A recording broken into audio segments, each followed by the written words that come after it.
What's up? What's up? Today, I have with me today Lee Hunzinger, the corporate executive pizzaiolo over at Cane Rosso, Zoli's, and now Thunderbird Pies. Thunderbird Pies. Yes, sir. Oh, yeah. Lee, I have my first question for you. There's no right or wrong answer. What's good, dough? Well, that's good though. Oh, it's all good.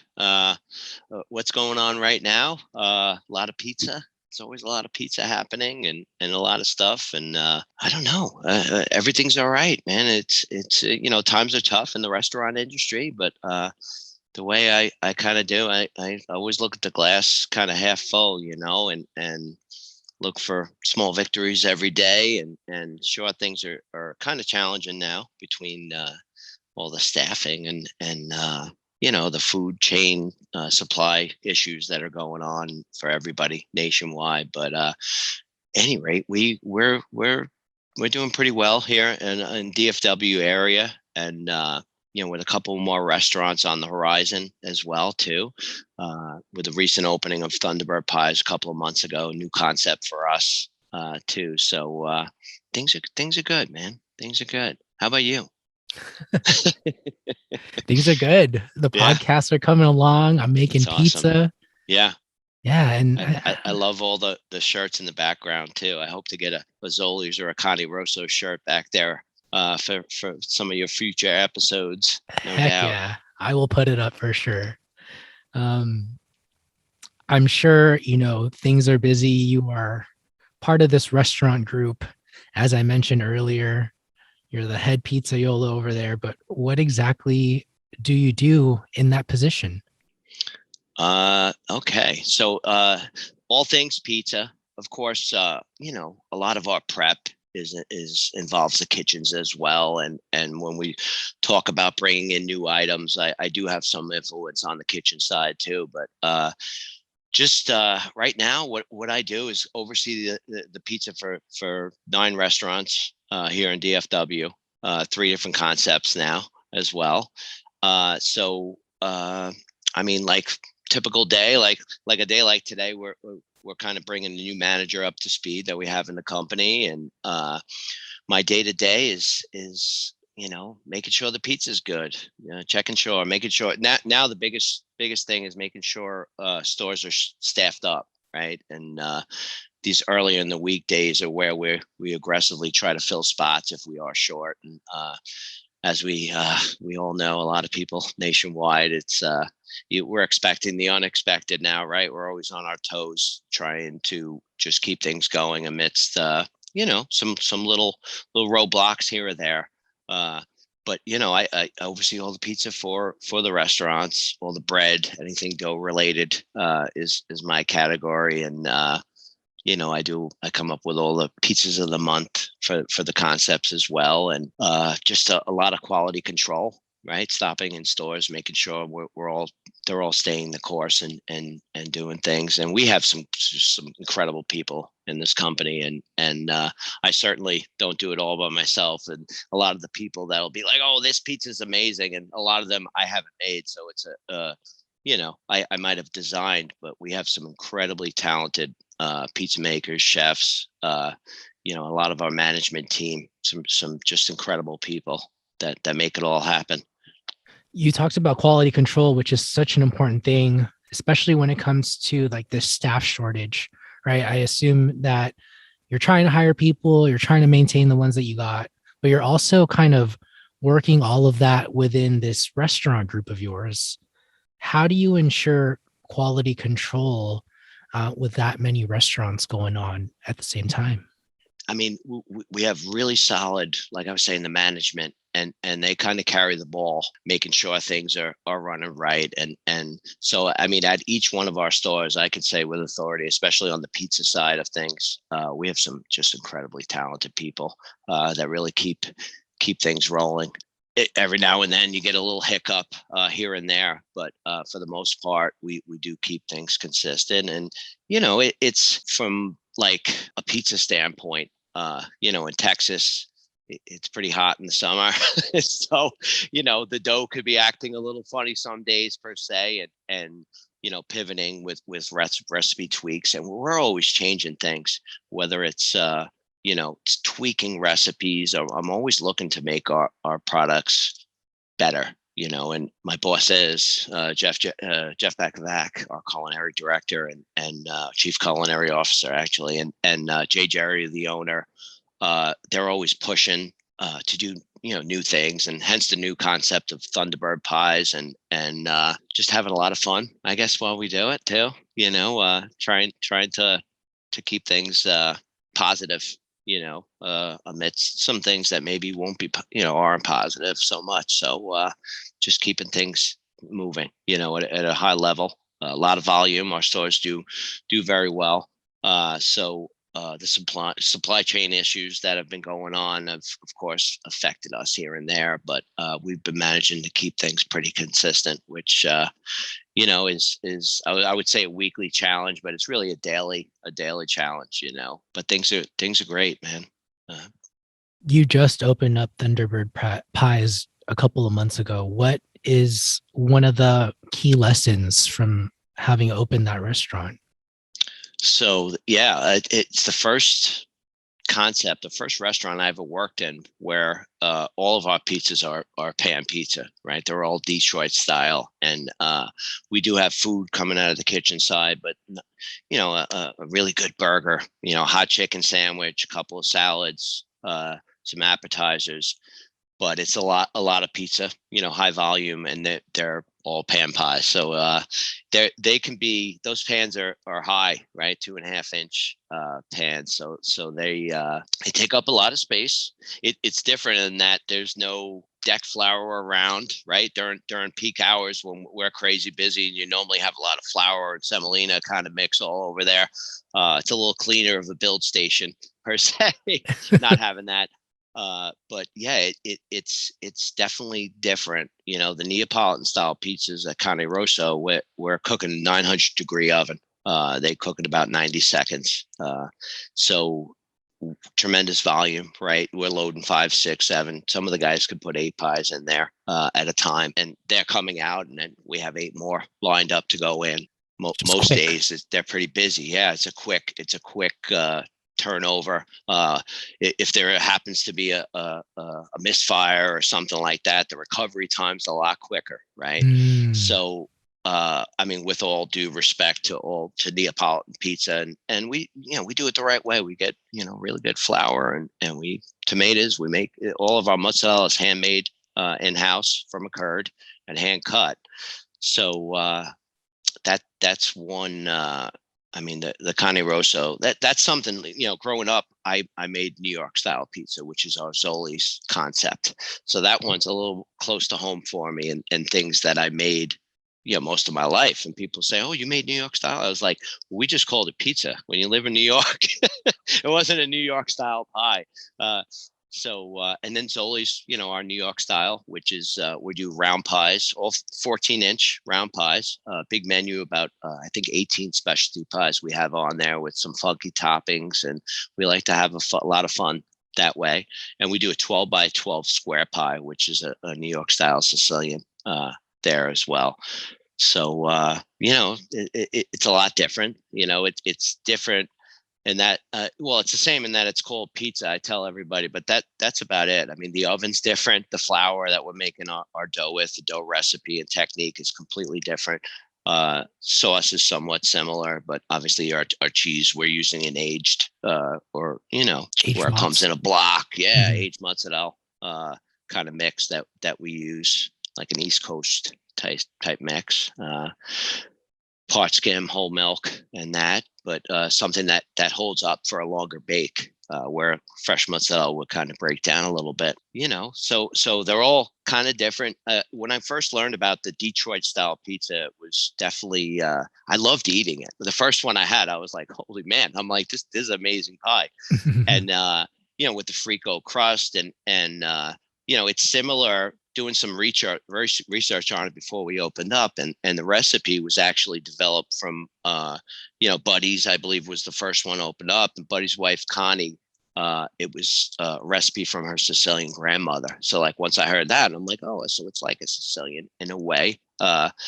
And I know it's different, and people from Detroit will tell you it's definitely different. It's not as thick per se, but it's pretty close in thickness. But it's really really good pie, and we try to do it the right way.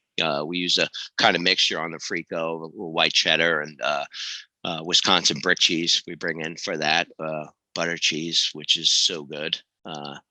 Good stuff. So we have a lot of fun, a lot of different toppings that we have. When we launched it, the menu's about 12 pizzas specialty wise, besides our build your owns, and some what we like to think is pretty good pizza. It's a good pie. That's great. I just wanted to point out something, and that I don't know if do you know who Steve Dolinsky is? Have you heard of him? I do. Yeah. I haven't met Steve personally, but I've been following Steve for years. He was at Expo. Yeah. Yeah. You probably just missed him. He was probably like behind you and you were in front of him somewhere around there. He was around, but he just pointed out to me on his last podcast that I think you should listen to it. It's some great history about Gus Guerrera, the person who helped Buddy's pizza with the Detroits, and then his daughter talks about it. Oh wow! Yeah, some great history. Love to check that out. I feel like you would enjoy it.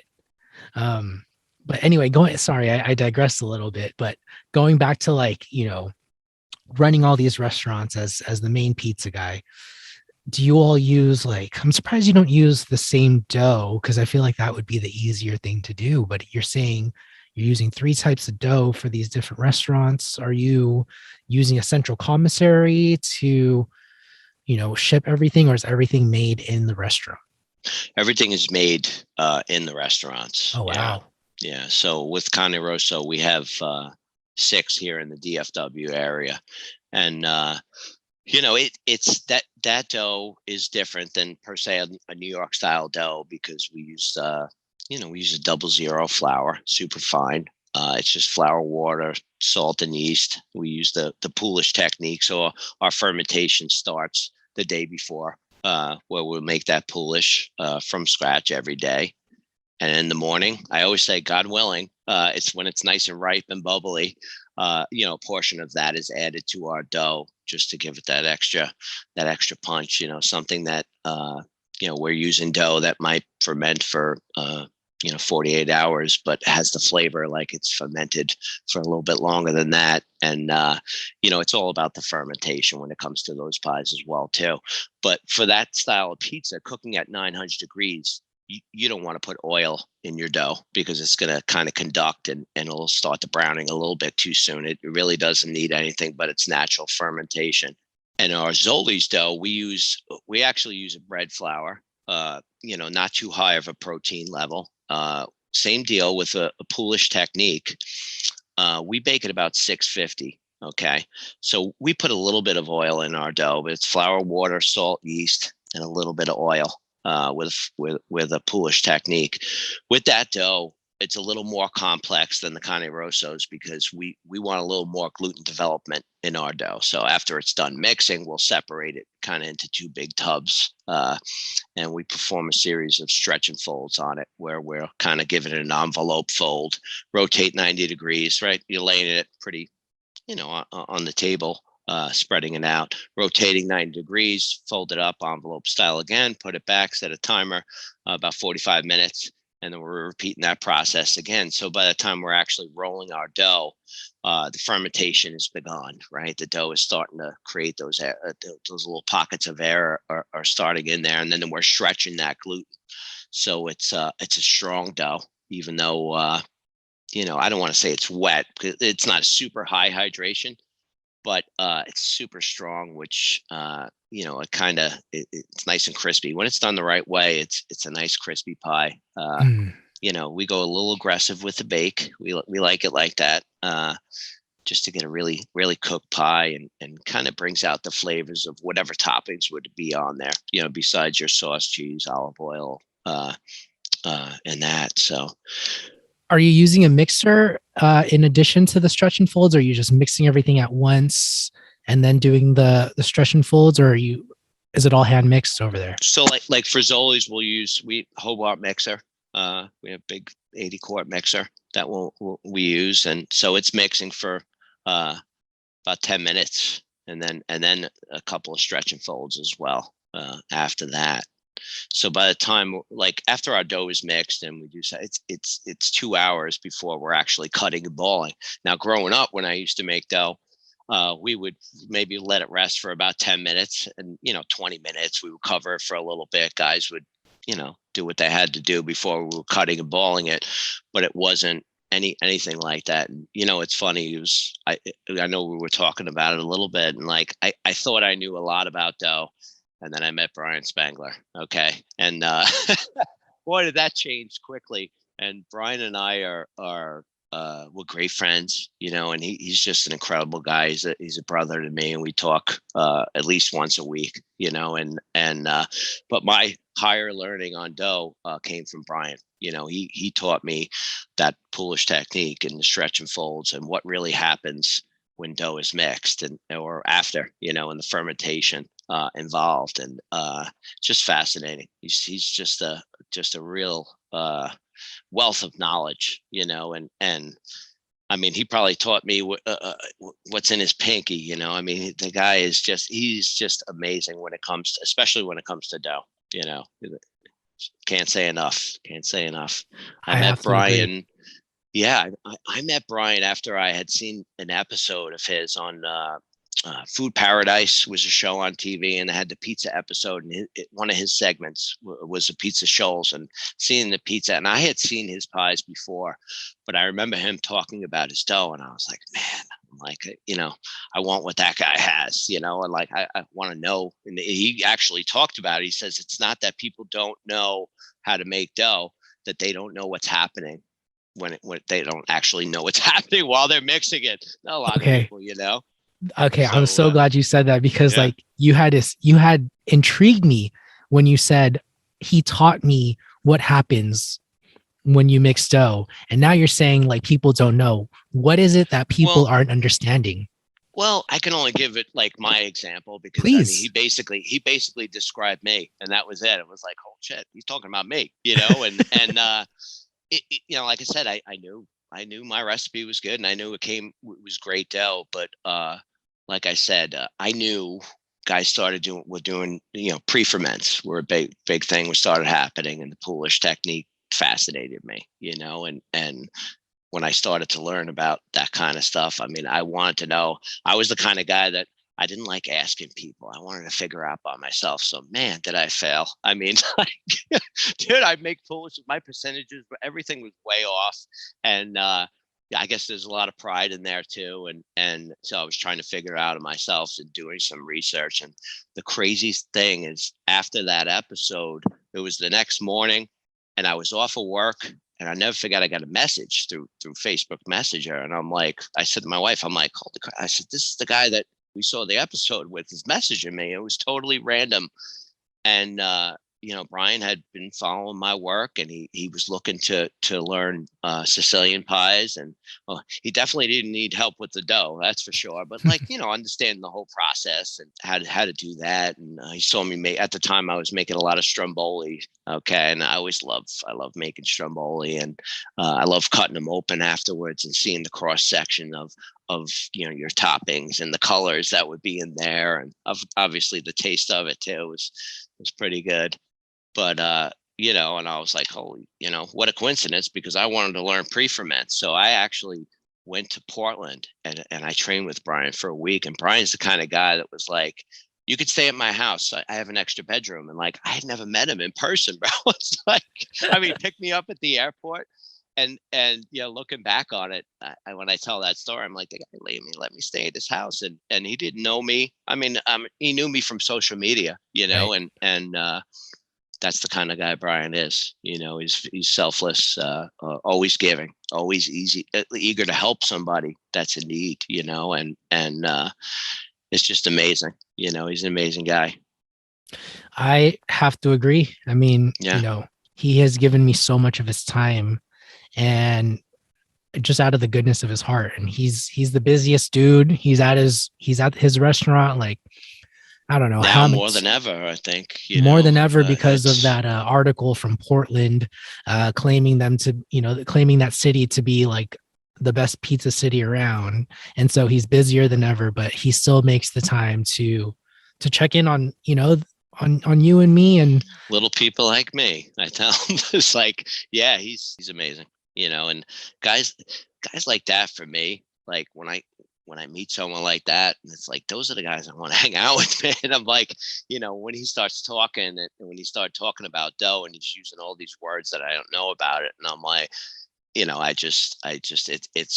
I'm gravitated towards it, and I was always, I guess I've always been like that, and I was told, hang out with people that are number one, that, have something maybe that you want, whether it's the knowledge or something like that, but guys that are doing the deal too, suit up and show up. He's at his store every morning, and that's not easy to do. It's a lot of work. It's grueling industry, and Brian is, I mean, his pizza is unbelievable. It's just, I know we were talking about it was on, I was giggling when I was eating it because it was just, to me, I mean, I was 3 slices in and every bite was snap, snap. It was like this crisp yet tender chew to the pie too. And just incredible, incredible pizza. He does everything the right way, and Brian wanted to mix one batch of dough because there's less room for error when you mix one batch as opposed to 3, 4, 5 different batches, right? So he's got that big Kemper mixer that's does exactly that. They make one big batch of dough.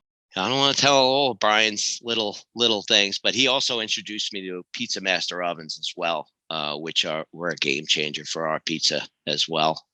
It's just an incredible oven. They're awesome. are you using that at Zoli's and Thunderbirds? We are, yes, yeah. Both of our Zoli's locations have Pizza Master models in there, and Thunderbird. We went with a Pizza Master as well. Just a question from earlier because you had talked about the whole like, if you make a mistake, you got to make them again. What is that called? I'm not in the industry, but like like a refire. a refire. Yeah. Yeah. So like, what's the cook time from beginning to end on the Our Detroit? pies.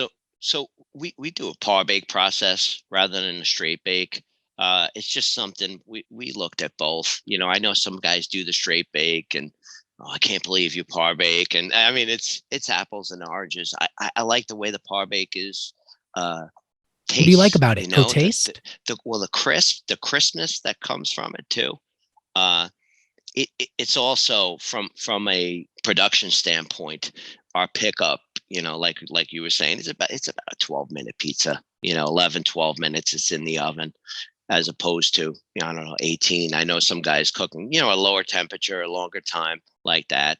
uh it's just something that we wanted. We knew we were going to be dealing with a good amount of volume as we had established the brand through a ghost kitchen when the pandemic started, and we ordered a couple of pans, and next thing you know, we started doing that deal Monday through Thursday. We were selling them, and they were a hit. And Dallas loved them, and Jay being Jay, we found a location. They started to build out. It got delayed, just the way things are now, right? It takes a while to open a restaurant in a pandemic, but it's everything worked out exactly the way it was supposed to work out. We had a successful opening, and the wheels are turning now. I was actually there today for a while, and they're doing great. We have a great management team there. And I was there every day. So that's part of my job too. Is like when we open a new restaurant, I'm kind of planted there for at least a month, or in that case, probably 6 weeks, where we, got people trained up, and I was just there, and that repetition, where we had staff that really picked it up well and that wanted to learn. So they're not all winners, as we know. Some of them didn't work out, but it's just the way it is, at any restaurant, especially when you're opening a new one too. But yeah, it was awesome. It's been great. Well, I hope this one works out. But now I'm interested to know like what didn't work out for those restaurants that didn't make it. Do you have any lessons learned from that? Well, our restaurants have been pretty successful. Knock on wood.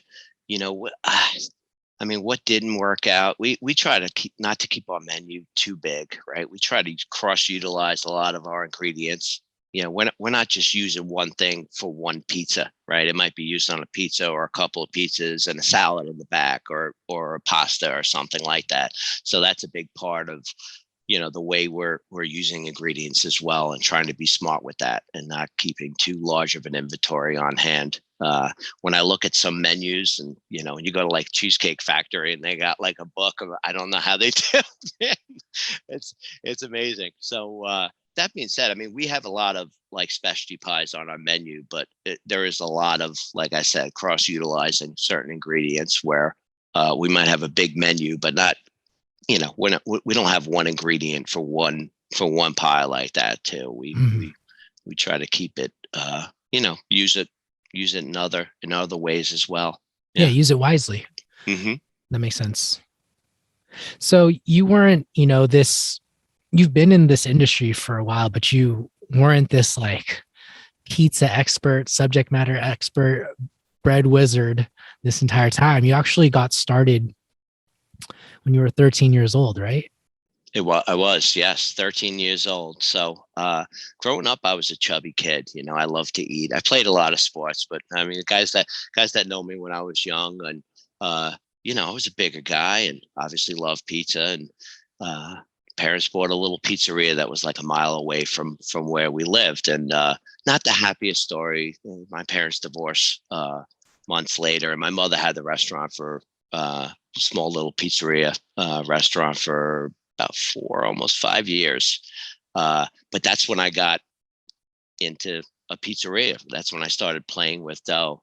They wouldn't really let me make pizza. I loved eating it. I'd work the counter or something. And, after sports, after practice, we would come and wash dishes and do things like that. But that's when my first pizzas were made, and boy, was I horrible. I remember when people weren't looking, and I had the pizza on the board, and I would try to make a crust with it real quick, like kind of cheating, because it was already on the board and obviously not even and stuff. But I do remember some of my earlier pizzas were horrible. My brothers both make pizza themselves, and obviously my mom would run the restaurant some days by herself, so she, like everybody in my family, made pizza, and my brothers both do it at home now. They're both CPAs, very successful, and beautiful families, my nieces and nephews, and beautiful wives as my sister-in-laws. But they love making pizza still. My older brother just got a wood-fired oven in his backyard, so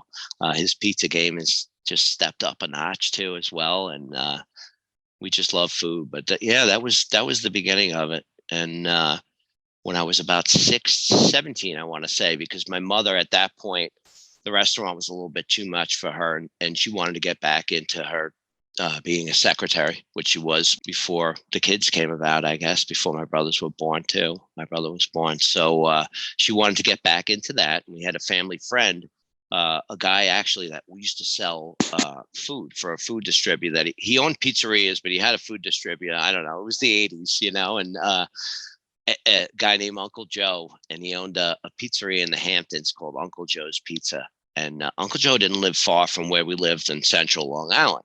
So I remember, my mother saying, "Do you want to work with Joe? He has this pizzeria, and he'll pick you up, and you can go work with him." And of course, I was like, "Sure," and I would go work with Uncle Joe, and that's really where I learned to make pizza the right way. I would go in with Uncle Joe. It was a place that was it was on the East End of Long Island in Hampton Bays, and it was next to a very famous it was open at night at that time, a place called the Bordy Barn. And long story short, I would stay open till 4 a.m. and we would get a rush at 4 a.m. So, I mean, we would stay open. I would go in at 4 in the afternoon and I would work and I remember because I would come back and get bagels and then come back home and go to sleep for the following day. And I would work like 4 p.m. till like 6 a.m., come back, sleep till 7, go back, wake up at like 2, and Uncle Joe picked me up 3 o'clock and we do it all over again. But I mean, Uncle Joe, he's still doing it. Guy, wow. His name's Joe Sierra. Just celebrated his 53rd year in the industry, and Uncle Joe is at his restaurant every day. I mean, he's my mentor, but he's a lot more than that. I've said in the past, I mean, he taught me how to make pizza the right way, but he taught me about life too, the values of family, family first and then pizza. Arguably Uncle Joe would probably pick pizza some days. And no, Uncle Joe was always at the restaurant, and he still is. I believe he's 82 now, Uncle Joe, or 81, I want to say.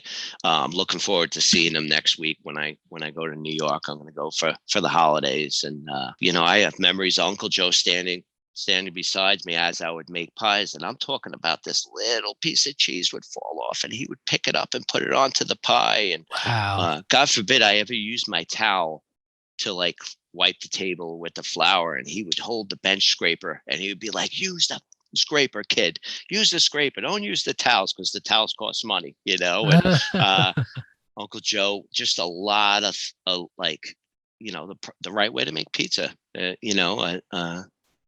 He was doing things even back then that, a lot of guys were, or I would see a lot of restaurants were using the canned peppers and the canned mushrooms. Uncle Joe would always use fresh, and I always loved that. I always loved that he used the fresh peppers. And if you ever had a canned pepper, you would know what I'm saying. Yeah. They're not too good. You don't see them around at all, hardly anymore. But it was a thing back then in the 80s. And I remember even, counters in New York, we didn't have, it's not like it is now, with all these specialty pizzas and the buffalo chickens and all these funky gourmet pies. They used to be a Sicilian, and then people started making this white pizza was like the new thing. And it's like, oh, it's regatta and mozzarella, little garlic. And I mean, I still love white pizza, but I remember when that really kind of started too. And, if you wanted a pepperoni slice, we would take the cheese slice, put pepperoni on it. We put it in the oven, but there wasn't a counter like there is, most places in New York that are doing by the slice. They got a nice big spread of, some good pizza. You have a bunch of selections, your garlic knots. A lot of them make the pinwheels like that. Uncle Joe's, I remember his counter was small, but now if you go into Uncle Joe's place now, he's probably got 15 feet of gourmet pies and rolls and calzones and all that stuff. So he's evolved, as thick-headed sometimes as he was. If it would sell, we're gonna make it, kid. He would say. He didn't, But he's the best. He's the best. I mean, seeing your experience and success in the pizza world now, does he come to you for advice about, bread or fermentation, toppings, operations, anything like that? No, not so much. I think Uncle Joe's got it all kind of figured out himself. I was just trying to think, because he did call about something last year, and I forget what it was, but it wasn't anything really related to like his recipes or his food, which is so good. I could still taste his meatballs. And especially when I worked for him and my brothers worked for him, we were, high school into college. My brother's a big guy, played football in college. And I remember Uncle Joe saying, if your brother's going to work this summer, we got to do something about the food that he eats. And like my brother would eat big chicken palms with like 10 cutlets on there, and like that would just be his lunch. I mean, he'd eat like a horse. It was pretty funny, but just so many good times out there. And I actually, when I read 29, because I remember my 30th birthday, I went to work out for out there, and I lived out in the Hamptons for about 5 years later on, after I got pretty good at making pizza. So I was able to kind of give back a little bit and be his main guy for those years. And it was awesome. It's a great place to be. I lived out there year round, so you enjoy it when it's quiet in the winter. And it would always be like, oh, 1 more month till the crazies come. And the way I lived, the party was coming to me. I would work all day, and I had summer houses with my friends, and I'd work 10 a.m. to 10 p.m. and then I'd get changed, and we would go out and party all night and close the bars or the clubs, and do it all over again tomorrow or the next day. But just a lot of good times. Is this what New Yorkers would say summer at the Hamptons? This is like the exact Hamptons area where like people go out to vacation and things like that. So, I mean, Hampton Bays is a nice area. It's real nice. It's not the exclusive part of it's kind of as you're entering the Hamptons, you're onto West Hampton, and there are beautiful areas of Hampton Bays and June Road and that too. But the real exclusive is, further down, Southampton, East Hampton, Amagansett. That's where you get in, you run into Howard Stern or Seinfeld, or, the celebrities kind of lived up that way a little bit more, not far away, Yeah. But it was beautiful. Yeah. It sounds like, it is beautiful. It sounds like you have this very, very close relationship, just to those early, years working in a pizzeria. It seems like you had a very close relationship to just food in general. You kind of reminded me of me, like, this is why I love pizza, because I love to eat it so much. I was a chubby kid. Mm-hmm. And that's how I got into pizza was, I love to eat it. My parents, at the time they were together, and they bought this little place, and talk about Christmas, and I think it was June too, but it was like, we bought a pizzeria, and it was on unlimited pizza to eat. And I remember to joke with my friends, because I played sports, and we would get a physical right before you start the season. And I remembered in 8th grade, I remember the joke because I remember numbers. I have a pretty good memory, and my brothers are accountants. So I remember the numbers part of it. And in the summer, when a lot of people would kind of lose weight, I put on about 30 pounds. I went from from 9th grade to 10th grade of school, I think. And when we got to pizza place, I went from like 160 to 190 in the summer, which the football coaches loved. I came back, like, oh yeah, basketball coach was like, hey, you want to watch the pizza, kid. And, baseball coach as well. I had to move a little bit more in those sports too, but it was, it's always been, it's what started out. I always I loved making pizza. Once I started making pizza and people were eating what my hands were making, and enjoying it. And there was such that feeling of, it was real rewarding. And I enjoyed it, and, pretty addictive personality. It was something I wanted more of, right? And I wanted to get better at it, and I wanted people to love my pizza.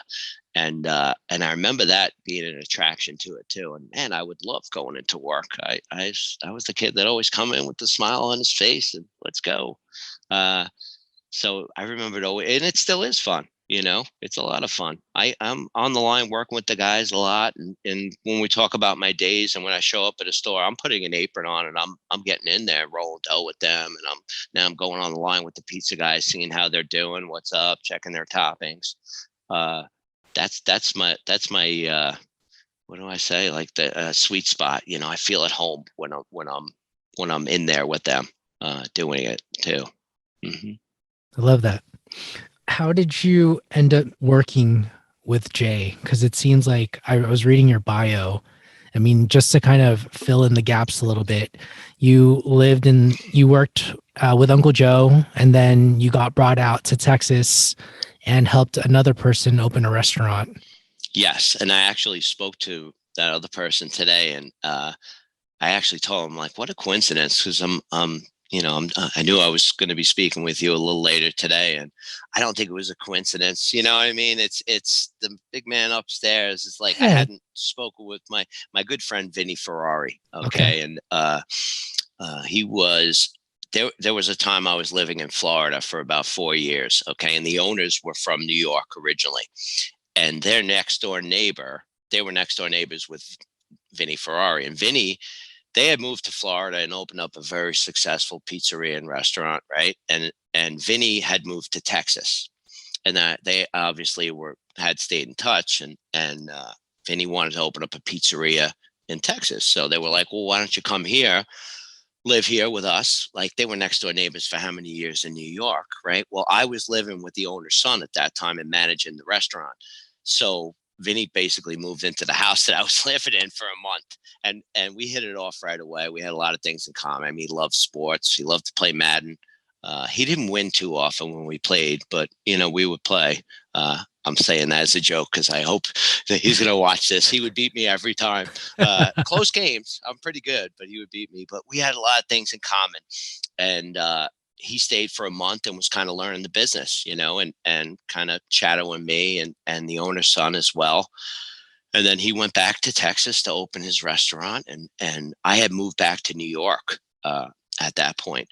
And Vinny had an offer to move to Texas and to help open his restaurant. And at the time, I was like, I mean, I didn't know anything about Texas really, and I'm like, when you're a New Yorker, you're like, I'm not moving to Texas. Like, what? Yeah. So, the part that I haven't mentioned yet. So at that time, I had developed a drinking problem, and it's not something I talk about a lot. Definitely not in podcasts or with people. But I feel like that's something I want to talk about today. And long story short, I had moved back to New York, and things weren't good. It wasn't a good. I didn't move to Texas with this big. It was like I had to get out of New York. Things were not good with my family. I was making some bad decisions, and with a lot of time there was alcohol involved, and for a long time, especially living out in the Hamptons, it was. We all drank, and I was always the hard drinker, and real hard, and something kind of changed. And they say, I don't know what happened and where it changed. I used to wake up and want to get a bagel and orange juice, and something changed. And, the alcoholism kind of started. And any rate, so when I had moved out to Texas, it was just to quote unquote get my shit together because things were that bad. And, Wow. there was this offer to move out with Vinny, and Vinny obviously, well, not obviously, Vinny knew I had some issues, but he still had this offer to move to Texas, and I came here and helped him. And at that point, he was open about 6 months. I say helped him. He helped me. How's that sound? I hate when people be like, yeah, I helped him out. Not me. No, he helped me. So I moved out here and I worked with Vinny. And, I had known a lot about pizza at that time too. So we were able to, his place was open, and I was his main pie guy. And his family, big, huge Italian family. I remember when I met Vinny, he had this Ferrari, like the car, tattoo on his arm, and his brother had it, and they were all wearing tank tops. So I'm like, oh, here we go. One of these Italians, with a Ferrari. I didn't know his last name was Ferrari. It's a joke.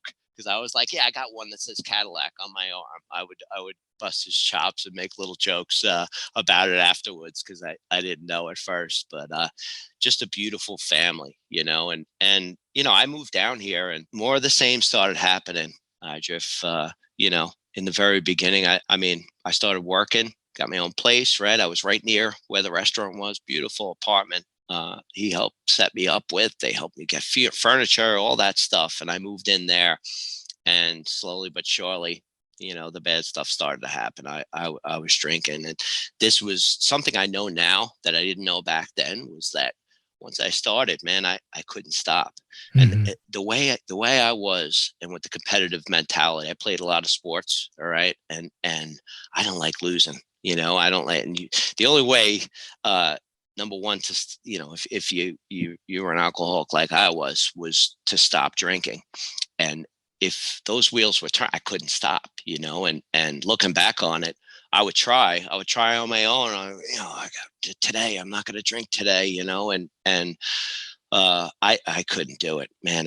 I fell, and I put that family through a lot, and they were always helping me, always trying to help me. They had a friend that used to go to AA meetings and recommended that I go, and they picked me up and took me to them. And I would get a couple, maybe a week or 2 weeks of sobriety, and then boom, I would fall off again. This happened for a while, and I wound up, going to a facility to kind of clean myself up. And I had moved into temporary living that was kind of near downtown Dallas, and it was an area that I didn't really know too well. All right. And I remember there was just one day I was just walking to a 7-Eleven that happened to be, I don't know, a quarter of a mile from where I was living. I was just going to get a couple of Gatorades, and I remember walking by. They had this, it's called times 10 sellers here in Dallas. And they make their own wine, and they apparently had a pizza night. So I'm walking towards this place. I see people throwing pizza in the parking lot. So I was like, I thought it was a mirage. I remember looking at it first. And I'm like, what is this? And I walked up, and it was Jay, and he had the mobile thing going on, which is very popular now, right? A lot of people are doing the mobile thing, but at the time I had never seen anything like that, And I was like, I was like, at the time I would never forget, because I was making pizza at that time, 25 years. I think it's my 37th year of pizza making now, as I just turned 50 last week. But so, I said to Jay, I was like, I'd never seen anything like this before. He's like, you make pizza? I was like, yeah. He's like, you want to work? I mean, I forget, it was like that quick. And the following week, he invited me down to make a pizza. And I was joking around with Jay last week, because I remember throwing it up in the air, like trying to show off I wanted the job, And Jay asked me to work some events with him. And when you hang around Jay and the way I don't know, just the way he is. And like, I just knew I wanted to, it was very much looking at like the Spangler thing. I was like, I wanted to hang around with that guy, because he's going places, the things he would do, the pizzas that we were making were unbelievable, And at that time, Jay was prepping all his ingredients at home, everything, all the, hand stretch mozzarella that he was cutting by hand, and he was using top notch stuff, ingredient wise, getting the best sausage in the city from a place here called Jimmy's. Makes a really good sausage. But and that's when I started working with Jay in some events. And there were no brick and mortar Cane Rossos. It was just this mobile operation, and we worked every week. I worked 2, maybe 3 events, and Jay would do all the prep, and he'd come rolling up with the wood fired oven, his van that had, at the time, he didn't even have the van. He had Acadia. But Jay had all the ingredients, and we'd be there, and we'd make pizza for a couple of hours, and it was just a lot of fun, So I believe I still work with Vinny a little bit at that point. I had gone back, but things with the drinking, they got bad again, and I would do this. It was constantly this, I want to say, it would happen over and over again, where I would get sober for a little while, and I would get, job, and then I get into an apartment, things would just be great. And then all of a sudden, within a week, I would tear that down, and sharing this is something I really haven't, like, in the pizza industry. And I just hope it helps somebody, because things got that bad. I mean, I'm not going to sugarcoat it. I'm lucky to be alive. And I could say that with authority several times. Like, one time I was actually, pronounced it was respiratory. I read the medical report. I shouldn't be alive. There was a medical report with a blood alcohol level of 0.504, where I had more alcohol than blood in my body. I say this, like I said, I hope it, give somebody hope, because it was that bad. With the help of people, number one, I had to want to help myself, and I knew I wanted to live. I was like, hey man, I'm thinking to myself, I'm like, gosh, I couldn't stop drinking on my own, but I didn't want to die, and I got hooked up with the right people that were, if I was looking to help myself, they were going to do anything to help me. And with that being said, I still stumbled for a couple of years. I had moved back. So I know it's a long story. I had moved back to New York because a buddy of mine was opening a restaurant, a small place on the North Shore of Long Island. And I had an opportunity to move back with my family. And I had been working with Jay for a little while. I might have been sober a couple of months. I think it was. And things were okay. And Jay was going to open up in Deep Ellum. I remember he had just signed the lease, and that was kind of on the horizon. And I made the decision to move back home. Even though I had this opportunity, I was like, I missed my family and I wanted to move back home. So I did. And we opened, a little pizzeria on the North Fork of Long Island. My buddy opened, and very successfully. I was getting to make all my own pizza and hand-picked ingredients. My buddy worked for at the time he was working for Leone Mozzarella. So a little conflict of interest there. And he didn't work for them for long after he had the restaurant, but we were getting, the ingredients I was getting to use were just incredible. He was getting all the really good stuff, right from the airport, things that would come in for he was doing it on the side with an Italian import company too. So all the while I we basically renovated this little pizzeria, and not a lot of money my friend put in, and within a month I had lines out the door. We were rocking, and I was staying in touch with Jay at this time, and he was throwing around the idea, I want to open up a New York style place, and I was sending Jay pictures of my pizza every day, and eventually came that opportunity. It was like, to move back to Dallas and to open Zoli's, which is now Zoli's, and uh, I moved back here. 2000, geez, I want to say 2010, beginning of 2010. It's been a little over 11 years, I think. So, yeah, it's been a while. I mean, the drinking didn't end there. I'm coming up on 8 years now. 8 years sober. December 11th will be 8 years.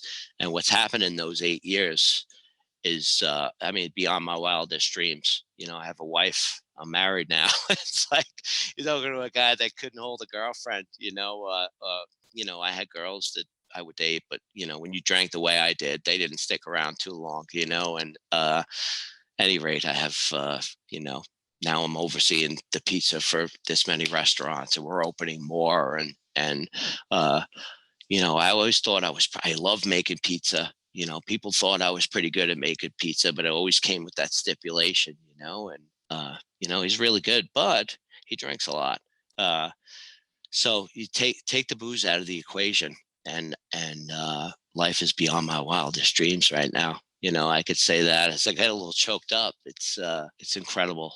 Things were that bad. I was able to mend a lot of relationships that were broken from family, starting with family to friends. My friend Vinny, the things I put his family through. And they always stood by me, and they always tried to help me. And I'm just forever grateful for that. I'm forever grateful. I feel like I was given second chance on life. I'm the kind of guy that comes into the restaurants and, a lot of chatter, and I'm always kind of shaking the guys up and stuff. And I like to have fun. And, I wear life like a loose garment, so to speak. I'm the one cracking the jokes all the time because, and it's not because, but it's like the things that I've been through and put other people through. And like I said, I'm just grateful. There are some mornings that I do pinch myself, and I'm like, man, how did this happen? And one day at a time is how it happened.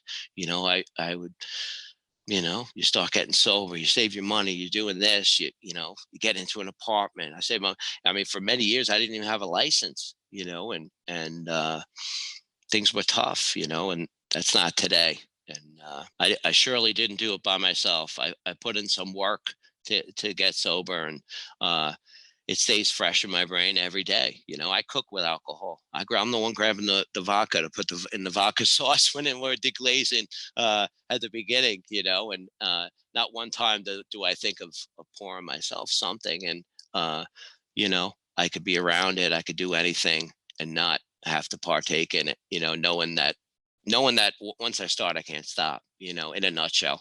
There are a lot more principles and things that go with that whole program per se, like, when I started, and those are the things I try to live by, keeping my side of the street clean, doing the right thing. I always try to do the right thing and treat people with respect. And when I do come across somebody that might need some help, when I come across somebody that does need help, I'll do anything to help them, and if I could, and to be honest, it's a miracle that I'm able to help anybody, so that was that. And I mean, that's how I met Jay. Obviously, and there were a couple of times where in the beginning, where I had left the company. I had a nice contract when I moved out here that was terminated. I mean, a big opportunity that I was fortunate enough through him giving me a chance and always believe in me to kind of, work my way back towards getting. And I always knew, working with Jay, that he was going to do big things too. And I wanted to stick with him in this company. And now the people that I'm surrounded with in this company, and Jeff Bakovac, who is my direct boss, and he won't tell you that. He'll be like, "Oh no, we're equals." He's my boss, and I learn from him every day. He's the He's professional, he just leads by example too. So when he came in, not only did our food get better, but just the whole deal. He's just a great guy. I can't say enough about him as well. Where was the turning point? Because then you mentioned you moved back to Texas in 2010, and you've been 8 years sober, so that means around A couple of 2013. years of stumbling. Yeah. Yeah. Stumbling. So can you help me just kind of figure out there, like what happened in between those 3 years, and how did you get to day one? Because the program you were talking about earlier was AA, right? Yes, You sir. said you're on, right? Alcoholics And Anonymous. so how did you get to your first day of sobriety that Okay. is continued until today? So how it happened, when I sobered up, so around 2013, things were bad. I had been on a bender. I had come back to the company, and What's a bender? when you start drinking and you really don't stop. And in this case, I had been working. I hadn't been drinking. I was living in a halfway house, and at that time you have a roommate, right? With like, share a room with somebody, and when you're 40 years old, I eventually wanted.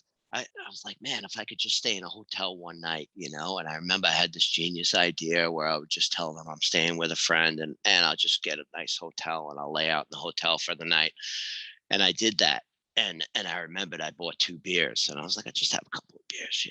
And I did. And the next morning I went to work, and I had 2 beers and I stopped. And that's the insanity that they'll tell you in an Alcoholics Anonymous is somehow amidst all of and there was a lot, detoxes, rehabs, uh, somehow I still thought it was okay to drink a beer, and it's just amazing. And that's the insanity of the disease, and that's what it is.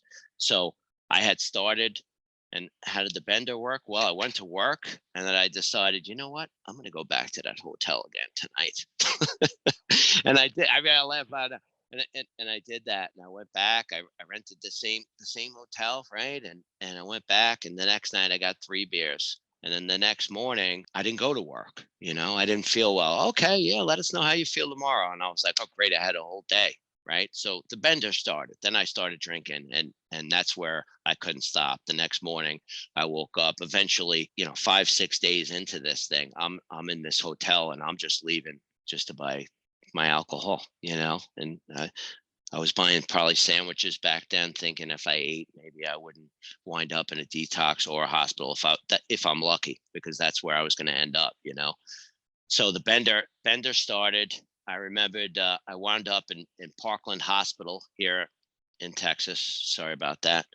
Wound up in Parkland Hospital, and I remember I was like the second day I was there, I had some other problems going on, but I was detoxing, and I got a phone call from my father, and or I don't know how. I guess I had called him, or I called my phone, and guess what, kid? He says, I'm moving to Texas. I'm like, what? I'm sitting in a hospital bed, literally clinging to life. I didn't obviously want him to know, oh yeah, I have a flight in the morning. I'm coming, surprising you. And that's a whole nother story in its entirety, my old man. But so hey, Dad, just so you know, I'm in Parkland Hospital right now, and yeah, I have problems going on. I have diverticulitis, and which I did develop at that time. So I had an infection, colitis, that was going on as well, and so obviously I didn't tell him necessarily that I was in there detoxing at that time. And Dad showed up, and I remember the next day or a couple days later, I got out. He had come to see me at a hotel right down the road from the hospital. And then we went out the following day and just got an apartment. So now instead of going living in a halfway house, I'm living with my dad, and I got a room. And my wife now, I was friends with her back then, and I had met her through kind of an outpatient program through AA. And I was going on my own, and she kind of sat next to me. And my wife is a big reason why I'm alive right now too. Is she would pick me up and take me to an AA meeting, and she took me to a group in Frisco here. And I met a dude in Frisco that was like, oh, you're living in that area of Dallas? He's like, why don't I take you to a meeting tomorrow? I was like, all right, great. So I had this guy picking me up, right? And then he picked me up and he took me to a group that wound up being the group that helped me get sober, which I actually live right down the block from now here in Addison, Texas. And that being said, I stayed sober for about 6 months. And then I decided to drink one day. Okay. And that day was December 10th, 2013. Okay. The next day, I called somebody from this group and I got my butt to a meeting. Now, at this time as well, I had taken a job with Dallas Country Club here. It's a prestigious country club in Dallas, and big name members, a lot of money in that. And I had interviewed with them. This is where it gets crazy too. Like when I say it's a God thing. So I get out of this detox the same day. We find an apartment with my dad. We're trying to look for furniture and beds and all this stuff. And I had gone to an AA meeting at this group where the guy had picked me up. And when you go to an AA meeting and they give you your 24-hour, like it's a first day of sobriety, right? And I remember I met somebody who became my sponsor in AA. And I mean, I was fresh out of the hospital, right? I was detoxing from detox meds. My eyes were watery. I remember I could barely see, and all I was talking about was work. I got to get to work. I have no money, And he says, well, what do you do? And I was like, well, I make pizza, and I can cook too. He says, well, our buddy Mark over here works Dallas Country Club. Let's see if he has any jobs. So I don't know. I go over and I start talking to him. It turns out they had a wood-fired oven, okay, that was getting delivered the next day, and they had nobody to work the wood-fired pizza section, right? Would you be able to come down and interview tomorrow? I had to take 2 buses just to get there, okay? I'm sweating, detox. I'm sweating, and now I have to go interview with their executive chef, right? And or actually it was going to be with one of the sous chefs. And I remember the woman meeting me, and she was like taking me to the room where the interview was, and she's like, you must be a big deal, because there are going to be 6 chefs sitting in this interview, and one of them's the executive chef, and he never sits on them. So little did they know I wasn't a big deal, right? I was duct taped and barely made it there on my own. And I went in there and all these chefs, and it turns out they didn't know anything about pizza. They were talking about buying frozen dough, and they will, how are we going to do? I says, whoa. When I realized, I says, I could set up this whole section for you, like everything. And they're like, well, what do you mean? I was like, well, I'll make dough from scratch. I got it, And I remember the chef had the application. He kind of chucked it over his head. He's like, I don't even want to look at this anymore. They offered to pay me what I was asking for. And I started their wood-fired pizza operation. And, to this day, they still use like my dough sauce recipes, all my recipes, which is real flattering too. But, and that's where I got sober, working at Dallas Country Club. And it was a great job, showing up, and you get the chef coat, and I was dressed, looking good, cooking good. My boss likes to say, and it was, automatically you feel good about yourself, and I had to take 2 buses to get there. It wasn't easy, and I would have tried to time up the times for the buses. It would take sometimes to get there. It would take me hours, 2 hours sometimes, just having to wait 40 minutes for the connecting bus and doing what I had to do to get there. And I always showed up on time. I did my deal. And my wife now, at the time, she would pick me up at night. And I remembered at some time, my father had moved out of the apartment and moved back to New York. Now I had the apartment. So she had moved in. And that's where we first started living together at that point too. But Dallas Country Club was a big part of helping me get sober, and one of the sous chefs, he was the guy I knew from AA. So he was the guy I would see in the hallways. How you doing today? Man, I'm doing good. How you doing? And there were some other guys there that were in recovery as well. For a long time, when I got sober, I would think, and you project, and you're like, well, how can I do this if I don't drink? How am I going to go to my own wedding if I can't drink at my own wedding? Things that you think about. And especially in early sobriety, when your brain is squirrely like that. And man, I everything just, I mean, all the things lined up. I remember leaving that interview and I remember bawling. I was crying. I was walking towards the bus station. I'm like, how does this happen? I was like not even out of a detox 24 hours and I had this great job, and it wasn't my job back with the company why I moved here, but it was job making pizza and like that's all I needed. I just needed that chance. And I was doing that. I was going to meetings in the morning, right? And some of the chef at the country club would give me a ride. The guy, they put the wood fired oven in the pool area, right? So it was pretty hot. I'm not gonna lie, it was hot, but but the chef that was in the pool area, one of the sous that oversaw that whole area, and he jokes around. He's like, "Man, you saved my ass." And I remember the first day when I was doing recipes, and he printed this pizza sauce recipe off the internet. It's like I was thinking of rolling with this recipe, and I joke around it now because I was like, "Yeah, we're not going to make an internet pizza sauce recipe, buddy." It was interesting. Yeah, Chef Michael Lockhart. And Michael, it turned out, lived about not even a mile away from me. So like all of a sudden these connections start happening. Now I had rides to work from Michael. I didn't have to take the bus a lot of days because we worked the same times. And things were good. And eventually, I would always stay in touch with Jay. Hey Jay, I'm doing this. I'm sober a month now, because I wanted to come back. I remember people would ask me, why do you want to go back with that company? And I'd be like, man, because that's why I moved here. And that's what I want back, man. I want another opportunity. And I knew, very humbly, I was like, I love making pizza. I was pretty good at it. And like Jay was opening these restaurants and I just wanted to be a part of that, and eventually came that day where he had opened up Zoli. Zoli's was open for a little while, and when I had gone on that last bender, they had just I guess they had just started the construction for it, and it took a long time to do that. But I missed out on all that. Like when they actually opened up, when I came back with the company, Zoli's was open, the original Zoli. So it was a slice shop in Oak Cliff, part of Dallas. But I remember the first day kind of rolling in there and watching the guys working, and I was like, oh boy, like they were making some really good pizza, but I knew I was seeing things and I was like, I know I could make this better. And I remember meeting with Jay and we were talking about things that he wanted to do. And that's where I kind of got my groove and started making the pies that, a lot of things that we make now that are kind of menu items came through that restaurant, and a lot of good times. And we wound up having to close that shop just because the building was in real bad shape. That the land was bought up by developers. So now it's actually condos right where it is. You can't even tell where the restaurant used to be.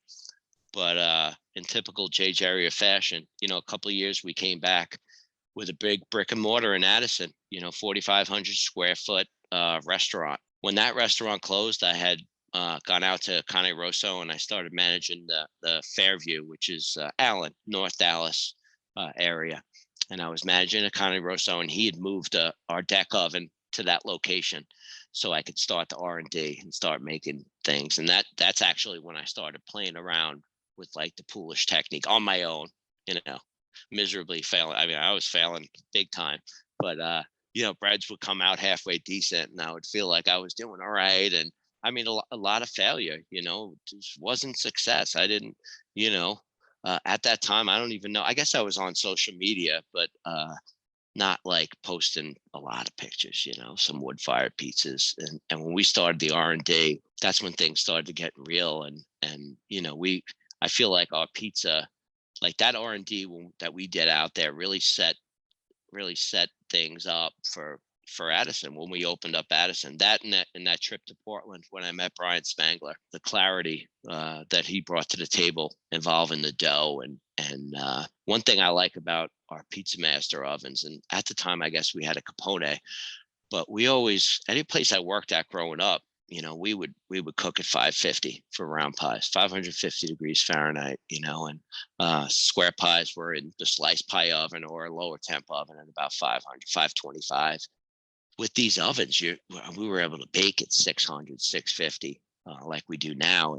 And I just love the aggressive bake on pizzas, and when I look back at pizzas that I made years ago, I feel like every year I started baking them a little bit more. It was like they started getting darker and darker, and you reach a point. But looking back at pies from years ago, I'm like, man, that pie's underdone. I had another 2 minutes. What was I thinking?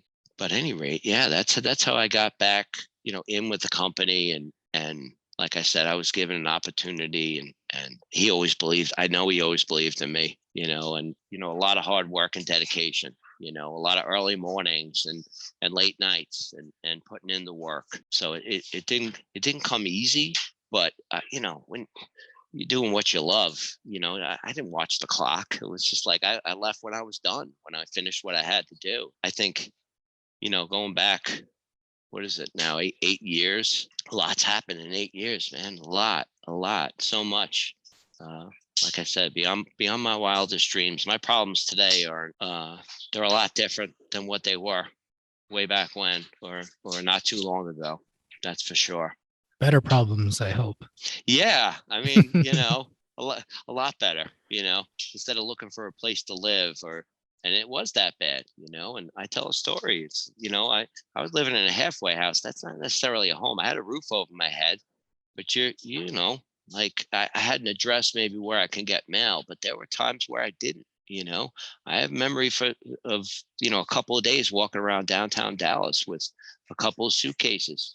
That's it. Just walking around with shoes that somehow I'd wind up in a hospital with no shoes on, and I got shoes from something. They must have been 3 sizes too small, and like those are the sneakers I had on, and walking around, at that time in my addiction. But that's how bad it was, man. It when I tell people, they're like, yeah, right. I'm like, dude, I'm telling you, 8 years ago I was homeless, and it's a true story. It really happened. And the people that helped me along the way. I mean, my wife, I can't say enough about my wife. She's always been there, always been the one that's been like, it's okay. Come on, let's go to a meeting. Let's get some food in your stomach.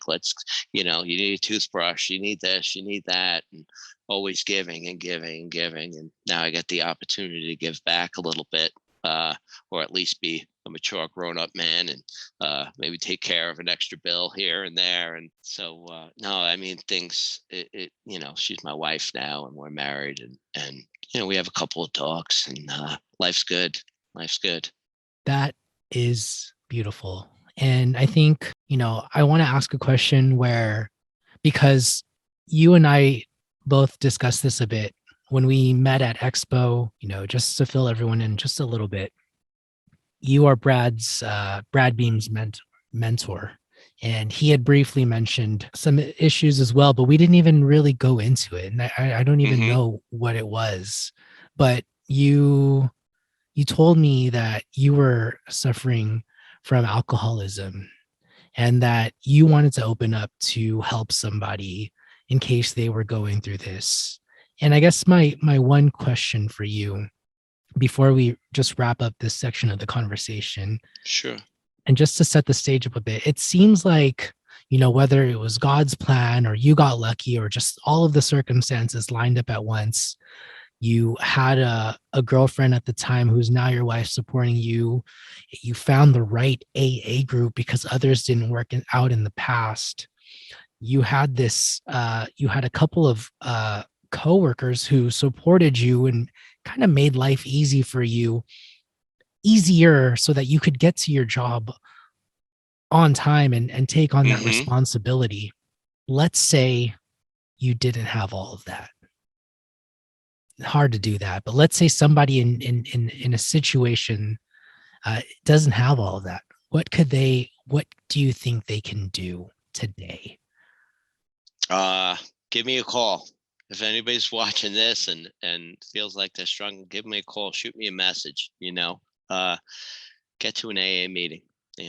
Those guys they'll give you a shirt off your back. If you're willing to help yourself, and the group, like I said, that they were all willing to help. There was something about this group where I got sober, right? Where I don't know, where it just clicked, I would go to meetings in some of the rougher parts of Dallas. Okay. And like half of the guys that would be in the meeting where you could tell that they were drunk even too, and real rough areas. And this meeting was in a nice hall, and they had coffee and soda machines. And I don't know, I kind of like that.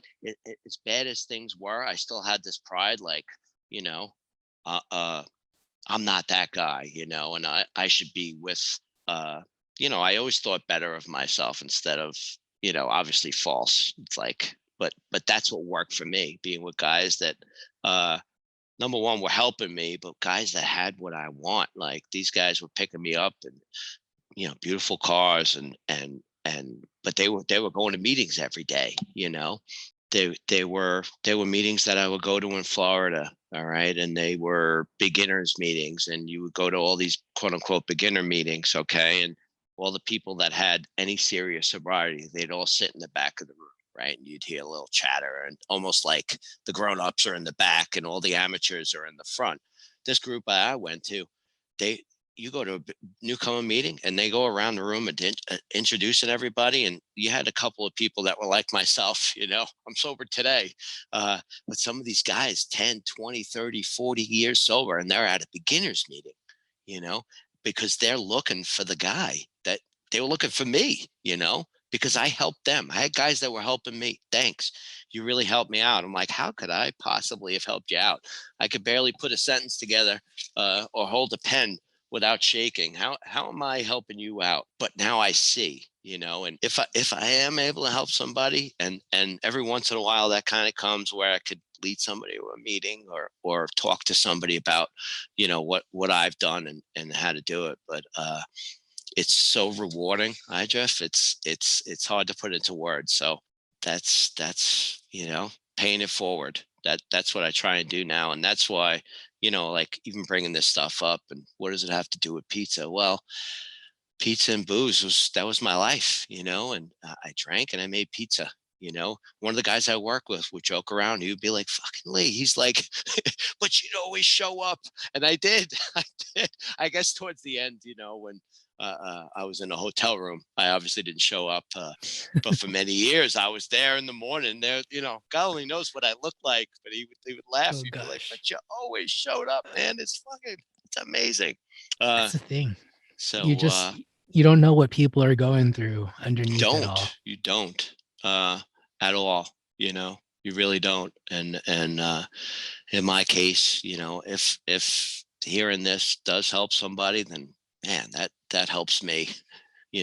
Because for a long time, that's what I did. That's what I did, drinking pizza.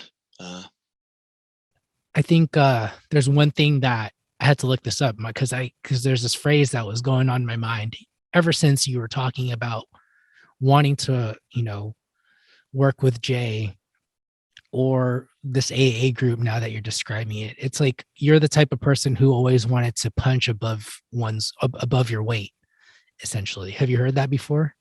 No, No. I So it's haven't. like, I Punch just above. Googled it. It's Okay. like if you're in this weight class, let's say you're a lightweight, but you see the heavyweights and you want to get in the ring with the heavyweights because you're trying to be on their level, essentially. So it's like you're playing with the people that are advanced, because if you associate with yourself with them, you're going to end up acting like them or getting as good at them. So to punch above one's weight means to perform, achieve, or do something at a level that is considered beyond one's abilities, talents, or personal attributes.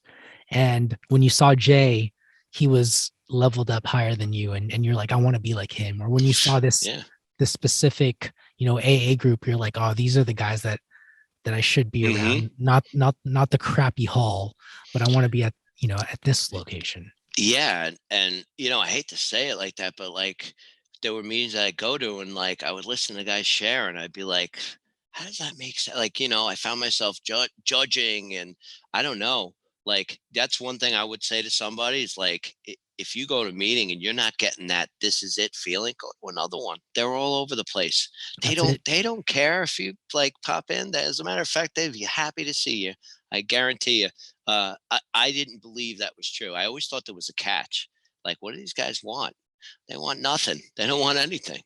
One of the guys in my group, he'll say it all the time. He'd be like, he'd look around the group and he goes, the good news is a group of people that are willing to go to any length to help you get sober. He's like, the bad news, you're looking at them. He goes like that, and the room would always break up and laugh because we were a motley looking crew, you know.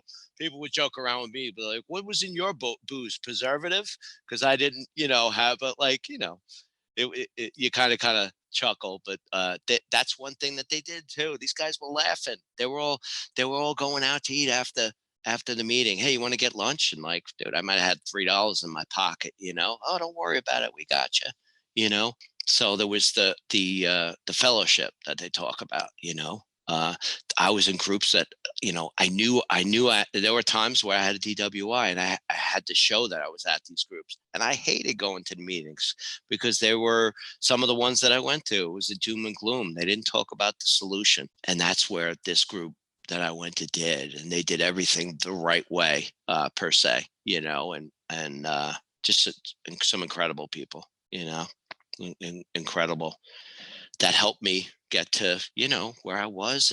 And you know, I started working, and as you're working a lot more, it's tougher to get to meetings. So I would have that pressure, and they always said, you know, don't put your work ahead of the meetings. You know, make sure you're still making that meeting. If you tell your boss that you're going to be late because you're going to a meeting, and he says, well, you know, get another job, then maybe you're not working in the right place, you know. And put your recovery first, you know, and especially in early recovery. That's got you can't, I can't work if I'm not sober, right? So it's like, I'll take care of number one, get my daily medicine per se, and then I go to work, because without that, maybe I'm not going to have work, or in my case, maybe I won't have a place to live, or I'll wind up in a detox or a rehab at best, you know. Yeah. That's real. That is real. And like, you know, I'm so happy to hear that you are where you are today, because, you know, working with Jay, running Zoli's, getting all that experience led you to a very important milestone in your career in 2019, right? You won the Caputo Cup. Yeah, it was just, you know, when I think about that, even that trip to Atlantic City, and you know, I get a little broken up, because like when they announced my name, my mother was sitting next to me, you know, and the things that I put her through, uh,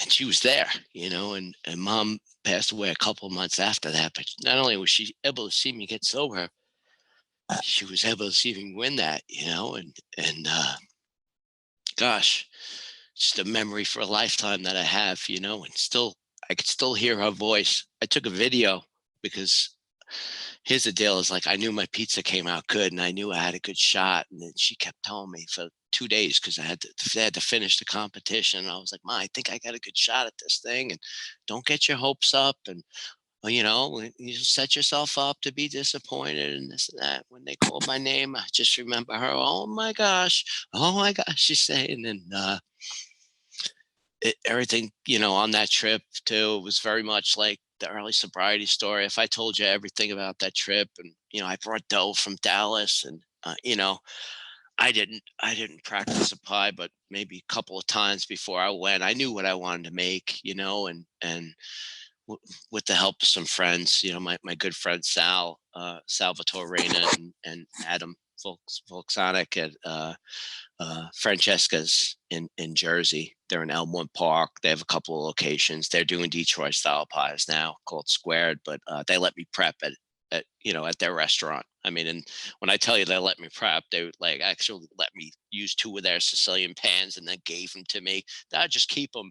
I mean, like, Sal's from my same hometown. We met over through Instagram, talking pizza, and we were like, oh, he's like, oh yeah, I'm from Long Island too. And where are you from? Oh, I'm from Deer Park. I was like, so am I. Turns out, like, and I was like, what's your last name? And his brother was graduated the same year as my brother, and his brother was valedictorian, and real smart guys, ran track. But Sal was younger, so I didn't know Sal, but I knew his brothers. You know, I knew of them. And any rate, yeah, that just an incredible experience, going there, being able to compete, you know, having everything work out, with the dough and all your ingredients and hoisting a trophy with my mom there, and that was just well, like I say, beyond your wildest dreams. It's like, here's this guy that was roaming the streets of Dallas, homeless, 8 years ago, or maybe at that time 7. And I would watch videos of when people won the Caputo Cup, and it was such a big competition. Obviously, they all are. The ones in Vegas are huge, but it was something about winning on the East Coast too, where I was from, and man, that was it was amazing. And more so having mom right next to me when they called my name, and it's a memory for a lifetime, buddy. Wow. I'm speechless. As I'm bawling. Well, you don't ever plan on breaking down. I maybe that's why I don't necessarily share this story, because I know I can't keep it together during it. But just so grateful, so grateful. Mom, I got into the pizza business with mom, and mom's taught us everything. Mom, when my parents divorced, mom kept us going and paid the bills, and somehow, we all fed. We ate like horses at the pizza place and didn't make any money, but mom never said, "Hey, don't eat all lasagna. Go ahead, have another piece." I mean, I don't know how she did it. My brothers even say it nowadays. We don't know how she did it by herself, but just incredible. Yeah. I'm so happy you got to share that moment with your mom. She sounds like an amazing person. And wow, I mean, I was at Expo and I saw people get their names called and how special that was. But to have someone who raised you there, to see you transform. You even mentioned, at one point you were kind of cut off by your family. Oh yeah. And to have her there with you, I'm sure it was just, you were above the clouds at that time. Yeah. Especially mom. People would tell me, your mother's at church every Sunday praying for you. And mom actually would go to a group called Al-Anon for the families that, have alcoholics in their life, and how do you deal with them? What I didn't realize was, the ripple effect you have on other people's lives and what you put them through. When I talk about my friend Vinny Ferrari here in Dallas, and we talked about it today, and like, I mean, the things his family did for me, and I just couldn't get sober, and at that time, I mean, they did so much. They would come over and take me to the store and help clean my apartment. Come on, why don't you work today? And uh, but as far as with moms, getting back to the Al-Anon, so my mom, somebody said, "Oh, your mother's going to Al-Anon." I remember asking, what's this? What should I know? My mother's going to Al-Anon. And I remember him looking at me. He's like, "Dude, you're screwed." It's like, I'm like, "What do you mean?" Now all of a sudden, when you're down and out and quote unquote on that bender, and, "Hey, ma, can you help me with this?" And, no, I can't. Not that she wouldn't take a phone call from me, but I needed to help myself, and I had to get back on my feet by myself, not by my mother giving me month's rent, or paying for a phone bill or something like that. I had to do it all myself, which is pretty hard, as you can imagine, when you got nothing. When I talk about walking around the streets of downtown Dallas with a couple of suitcases, I had no ID. This is what, when I tell people about it, I had no ID. And I remember I had an envelope that had like a birth certificate, my social security card, and that had disappeared. Like, I didn't have anything to even prove who I was, let alone get it. How am I going to get ID? I got to get a social security card. Well, how can I get a social security card when I can't? And I remember my mother helped with that and got another copy of the birth certificate. And I didn't have a mailing address. I had to mail to a friend's house. And once I got that, then I can get the social security card, right? Then if you have those two forms, it was like piecing together this puzzle. When I say my problems are a lot different back then, it was like, yeah, back then trying to get ID so I can go out and get a job somewhere, or ID, you're a grown person, checking the mailbox looking for mom's birth certificate that she sent, and I'm in my 40s. Today was a little different than that. Things were bad, bro. But like I said, it's as bad as things are. If you're willing to help yourself, man, and there are people that will help you, and man, am I grateful. I feel like a second chance. I say second chance, but like some of my stories, when I tell the one with the blood alcohol level and stuff, I'm sure if I could talk with Brad, I had like probably 6 of those episodes when I lived in Florida. That's where my addiction really, it really took off down there as well. Florida, people talk about Florida.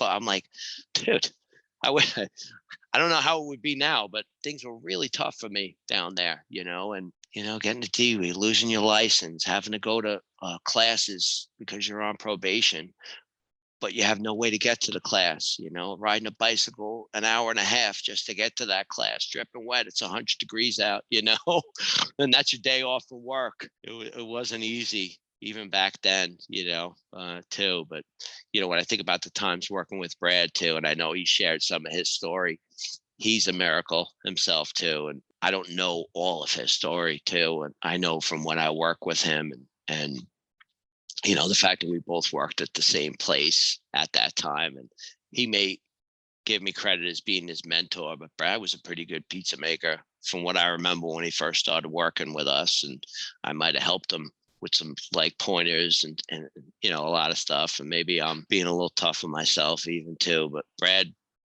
wanted to learn too, and he I didn't teach him how to make pizza. I do remember that. He was hard as a pizza guy. And Brad right now is on another level. I mean, you talk about a rising star in the industry, leading by example. The guy's there every day. He's pushing up others, and he's got a beautiful family now. I'm so proud of that guy. We message or talk just about every week now too. So it's just amazing that these years later that we're doing it at a pretty high level. He's going to open up a couple of places on his own too, with partners too. So it's just amazing to think of. We worked in the same place, and I was definitely in my addiction at that point, and he had his own thing going on. And it's crazy. It's crazy to think all these years later, and we both kind of turned around a little bit. Or a lot of bit. So, but he's just amazing. I mean, you see his pizzas; they're all just buttoned up, and I feel like he's. I mean, every pizza I look, I'm like, he's getting better, man. I mean, that guy he's unbelievable. You see the pictures of him making pies in 30 seconds, and that's the Brad. We joke around because the movie Malibu's Most Wanted was out at that time, so it'd be like, "What's up, B-Rad?" And I see people still. He hated it, and people still call him B-Rad too. So I think he's learned to embrace it, too. But just a great guy. I love him to death. Yeah, there are people that I would for sure bet on, just off of speaking with them on the podcast and seeing their Instagram and trying to get a sense of who they are, and Brad's one of those people. I would bet on Brad for sure. Yeah. And, me too. Just a good guy. He's doing the deal.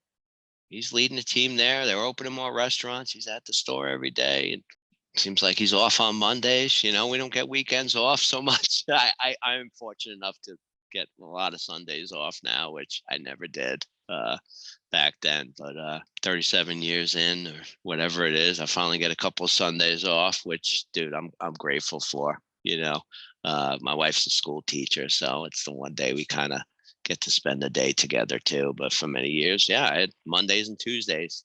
It's like, Monday is Tuesdays. You meet a girl, Monday and Tuesday off. It's like, or at that time, actually back then, I had one day off. I had Mondays. We would close Mondays when I worked with Brad. I did 6 days for many years, Now, when we ask people to work 6 days, they look at you like you got 3 eyeballs. I'm like, 6 days, But it was the norm. It was different times, My regular week was about 70 hours. I remember 68, 72, somewhere around there.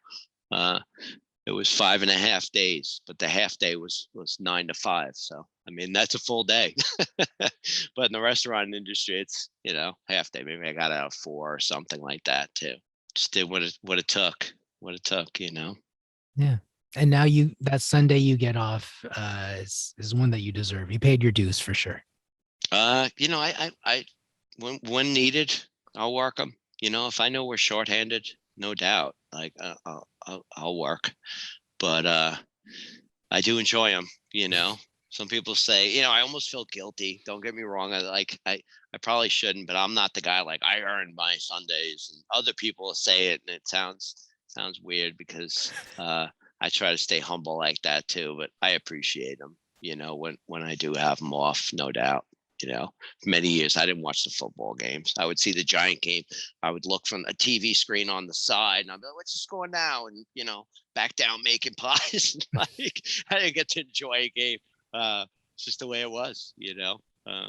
Different times, no doubt. But it's exactly what it took for me to get where I was.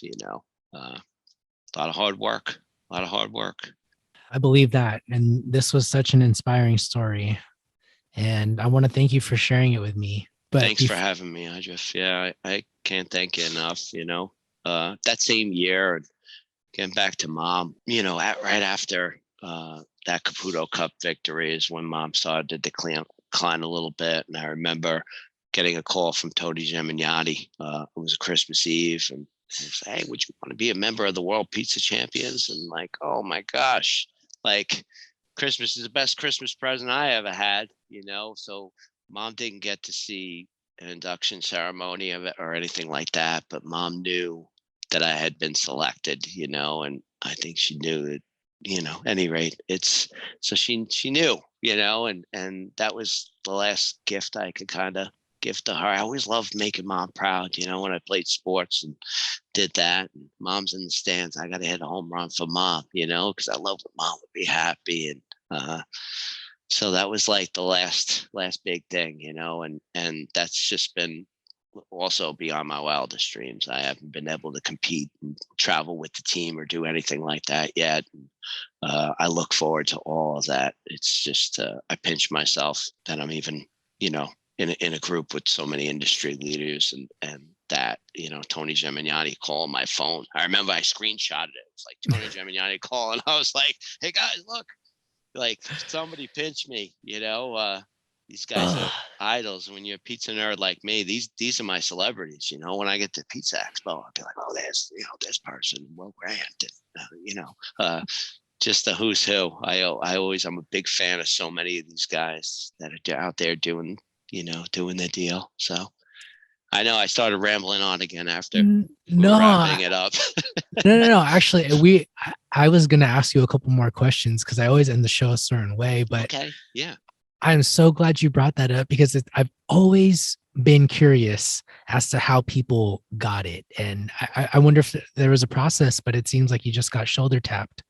I mean, guys that were on the team, I knew a lot of guys, some of the guys that were on the team, and I remember asking, how do I get on this radar? Like, how do you get selected?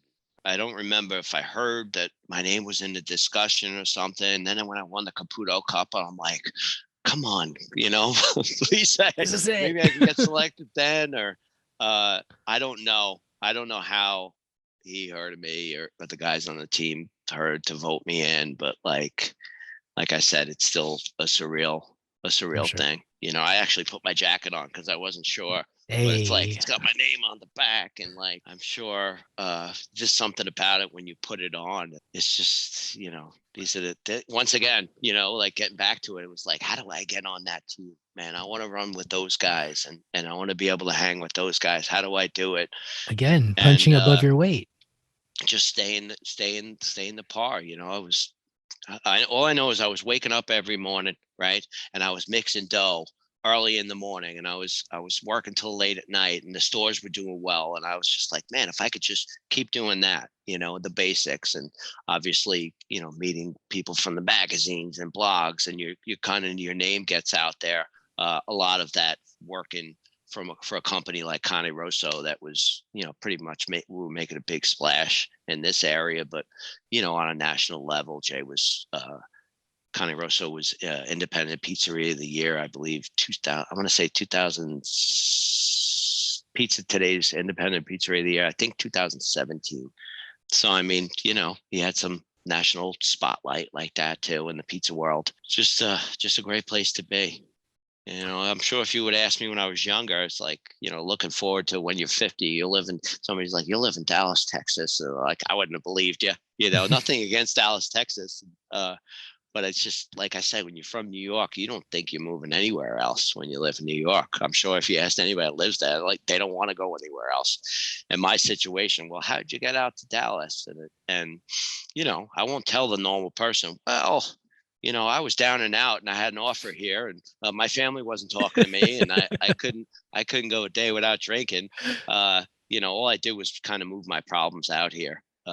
So I always thought that this is where, I moved out here to get sober. And for a long time, that wasn't happening, safe to say. But I was the one making the bad decisions, it was on me.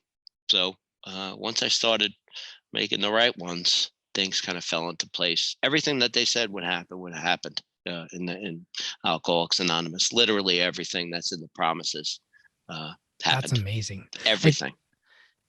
It's so unreal because, like, you've mentioned this phrase in our pre-meeting, but also multiple times on this podcast, and I just had to Google it just in case. It's live a life beyond your wildest dreams, right? And like, it's literally happening to you because you've given up. I always dreamed addiction. of, like, you manage a place, and I always wanted to own a place. People are like, why don't you own your own place, man? Do your own thing. And like, I love working with Jay in this company. I don't know what the future is going to bring, and if I'll ever get that itch to do my own thing on, just mine per se. But like, those guys are smart, man. I'm not as smart as them. I'm good with the pizza, but like, there are a lot of people that make this company happen, and yes, I have something to do with the pizza. There's just a lot of people that create this thing, and it's a lot of fun being a part of it too. And when I say beyond your wildest dreams, it's like, what if somebody would have been like, what if I told you you're going to live in Dallas overseeing 10 restaurants, pizzerias? Like, I wouldn't have believed that either. 10? Are you kidding me? It's a lot, and it's beyond my wildest dreams. And like, how do you do it? Well, not all by myself. There's a lot of people that help. I don't make every pizza. As a matter of fact, I don't make most of them.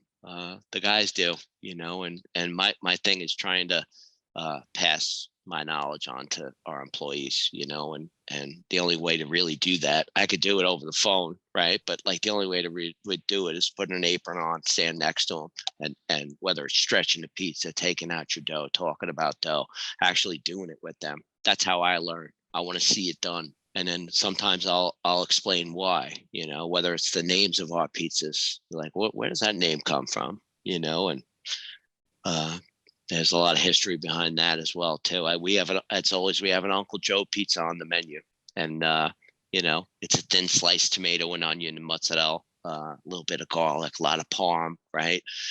But it's a pie that Uncle Joe would make years ago. Right after the white pie came out, Uncle Joe would make this tomato and onion pie, and that's my tribute to him. These years later. So That sounds great delicious. Pie. It's a great pie. I'm making that. Speaking of education, I like to end the show with these two questions, and with all of your, is it 37 years of experience? Yeah. Like I said, I wasn't good the first year, but my hands were touching dough officially. Yeah. 37 years. 37 years. What's one mistake that people can avoid in the pizza business?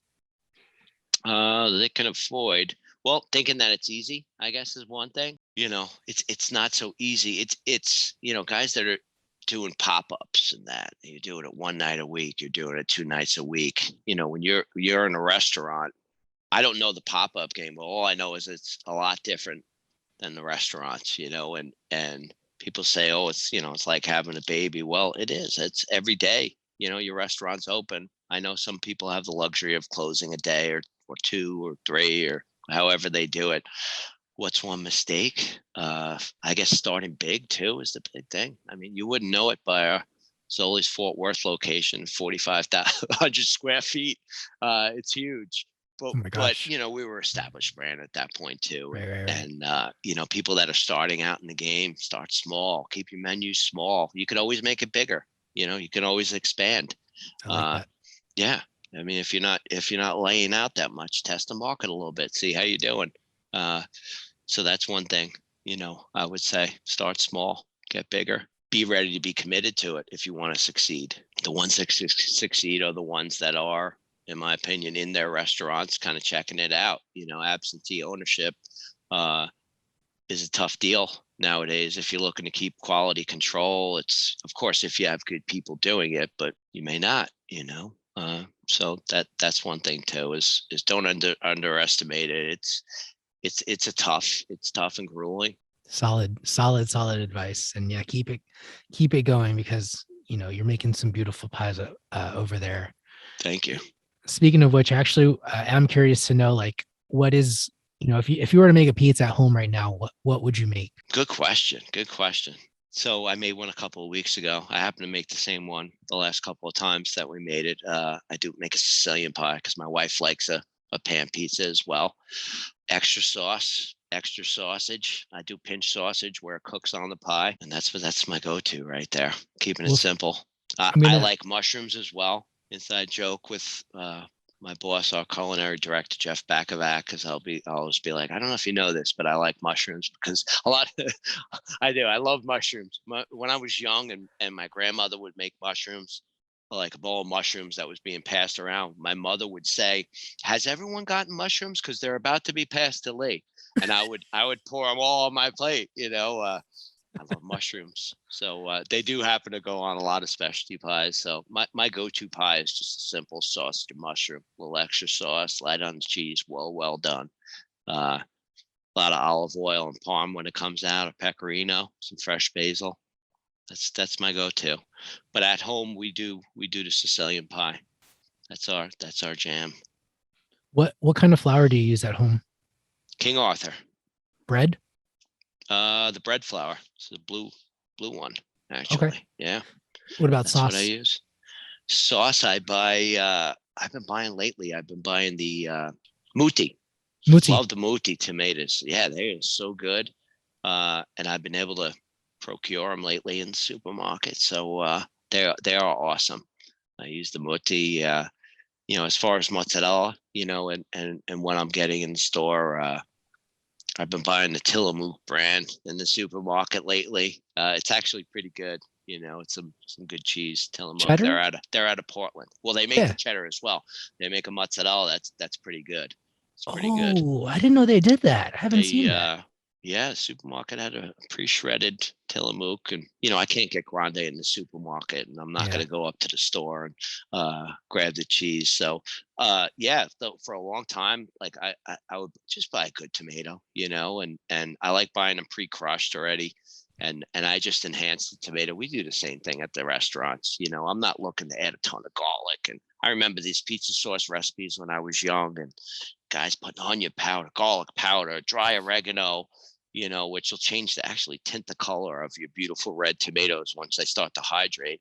Less is more with pizza sauce, just some sea salt. I like some fresh herbs in there, maybe some oregano, thyme, basil, little sea salt, some olive oil, and that's it. Game on. And you're making these pizzas at home in your home oven? Yes. Yeah. Okay. Regular. I keep it on the convention setting. Actually, I don't even put it in convection. Keep it conventional so that I could pop it on broil if I need a little more color on the top. Once the bottom, I get it to come together pretty quick, and or pretty good bake. Playing with the dials like a DJ.